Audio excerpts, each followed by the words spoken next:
ಸೊಸೆ ನಂಗೆ mango shake ಕುಡಿಬೇಕು ಅನ್ಸ್ತಾ ಇದೆ. ಹಾ ಅತ್ತೆಮ್ಮ ಈಗ್ಲೇ ಮಾಡ್ಕೊಂಡ್ ಬರ್ತೀನಿ. ನಾನ್ ನಿಂಗೆ ಹೇಳೋದ್ನಾ ಮಾಡಕ್ಕೆ? ಇಲ್ಲ ಅತ್ತೆಮ್ಮ. ನಿಂದೇ ನಡೆಸ್ತೀಯ ಮನೇಲಿ ಇವಾಗ? ಇಲ್ಲ ಅತ್ತೆಮ್ಮ. ಇವಾಗ ಬಂದಿರೋದು ನೀನ್ ಈ ಮನೆಗೆ, ಇವಾಗಿಂದಾನೆ ಕಬ್ಜಾ ಮಾಡಕ್ ಸ್ಟಾರ್ಟ್ ಮಾಡ್ಬಿಟ್ಟ? ಅಯ್ಯೋ ಇಲ್ಲ ಅತ್ತೆಮ್ಮ. ಹೋಗ್ ಮ್ಯಾಂಗೋ ಶೇಕ್ ಮಾಡ್ಕೊಂಬ ನಂಗೆ. ಇಲ್ಲ ಅತ್ತೆಮ್ಮ ಮಾಡ್ಕೊಂಡ್ ಬರ್ತೀನಿ ಅತ್ತೆಮ್ಮ. ಸೊಸೆ ನೀನ್ ಎಷ್ಟು ಓದಿದ್ಯಾ? ನಾನ್ MBA ಮಾಡಿದೀನಿ ಅತ್ತೆಮ್ಮ. ಬೆಳಗ್ಗೆಯಿಂದ ನಂಗೆ ತಲೆ ನೋತೈತೆ, ಒಂದ್ ಒಳ್ಳೆ ಮಾತ್ರ ಹೇಳು. ಅತ್ತೆಮ್ಮ ನಾನ್ MBA ಮಾಡಿರೋದು MBBS ಅಲ್ಲ. ಗೊತ್ತಿತ್ತು ನಂಗೆ ನಮ್ ಹುಡ್ಗಂಗ್ ಯಾವ್ದೋ ತಪ್ಪು ಹುಡುಗಿ ಜೊತೆ ಮದುವೆ ಮಾಡಿದೀವಿ ನಾವು ಅಂತ. ಅತ್ತೆಮ್ಮ ಸೊಸೆ ಡೋರ್ದು ಲಾಕ್ ಸೆಟ್ ಮುಡ್ದೋಗೈತೆ, ಒಂಚೂರು ಸರಿ ಮಾಡ್ಬಿಡು. ನನಗ್ ಬರಲ್ಲ ಅತ್ತೆ. ಇನ್ನೇನ್ ಕಲ್ಸೋರ್ ನಿಮ್ಮ ಅಮ್ಮ ನಿಂಗೆ? ಟಿವಿದು ಮದರ್ ಬೋರ್ಡ್ ಕೆಟ್ಟೋಗೈತೆ, ಅದಾರು ಸರಿ ಮಾಡಕ್ ಬರುತ್ತಾ? ಮತ್ ಏನ್ ಕಲ್ತ್ಕೊಂಡ್ ಬಂದಿದ್ಯಾ ನಿಮ್ ಮನೆಯಿಂದ ನೀನು?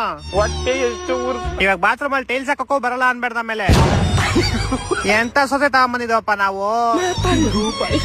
ಒಂದ್ ಮನೆ ಕೆಲ್ಸಾನು ಬರಲ್ಲ ನಿಂಗೆ. ಆದ್ರೆ ಅತ್ತೆ ಎದುರು ಮಾತಾಡ್ತೀಯ ನಂಗೆ? ಇದೊಂದ್ ಕಲ್ಸೋರ್ ನಿಮ್ ಮನೇಲಿ ನಿಂಗೆ ಚೆನ್ನಾಗಿ.